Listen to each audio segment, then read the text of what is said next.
రామ మందిర ప్రారంభోత్సవం కోసం దేశం మొత్తం ఎదురుచూస్తోంది. ఈ నెల 22న అయోధ్యలో నూతనంగా నిర్మించిన ఆలయంలో బాలరాముడి ప్రాణప్రతిష్ఠ జరగనుంది. అందుకోసం ఇప్పటి నుంచే ప్రత్యేక పూజా కార్యక్రమాలు నిర్వహిస్తున్నారు.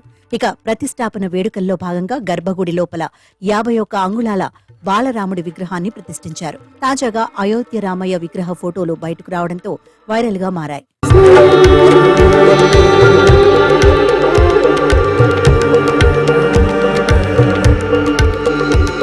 మైసూరుకు చెందిన శిల్పి అరుణ్ యోగిరాజ్ తయారు చేసిన 51 అంగుళాల బాలరాముడి విగ్రహాన్ని గర్భగుడిలో ప్రతిష్ఠించేందుకు ట్రస్ట్ నిర్ణయం తీసుకుంది. గురువారం తెల్లవారుజామున సమయంలో రాముడి విగ్రహాన్ని ఆలయానికి తీసుకొచ్చారు. ఈ సమయంలో విగ్రహంపై తెల్లటి వస్త్రాన్ని కప్పి తీసుకొచ్చారు.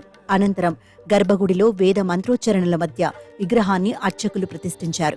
శ్రీరామ జన్మభూమి తీర్థక్షేత్ర ట్రస్ట్ ఆధ్వర్యంలో ఈ ప్రతిష్ఠ కార్యక్రమాన్ని నిర్వహించారు. ఆలయంలో బాలరాముడి విగ్రహ ప్రతిష్ఠ ఏర్పాట్లను యూపీ సీఎం యోగి ఆదిత్యనాథ్ పర్యవేక్షించారు.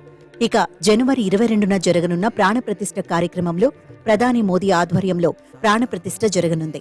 భద్రతా కారణాల దృష్ట్యా ప్రారంభం రోజున కేవలం ప్రత్యేక ఆహ్వానితులను మాత్రమే అనుమతించనున్నారు. ప్రాణప్రతిష్ఠ తర్వాతి రోజు నుంచి భక్తులను ఆలయంలోకి అనుమతించనున్నట్టు శ్రీరామ జన్మభూమి తీర్థక్షేత్ర ట్రస్ట్ తెలిపింది.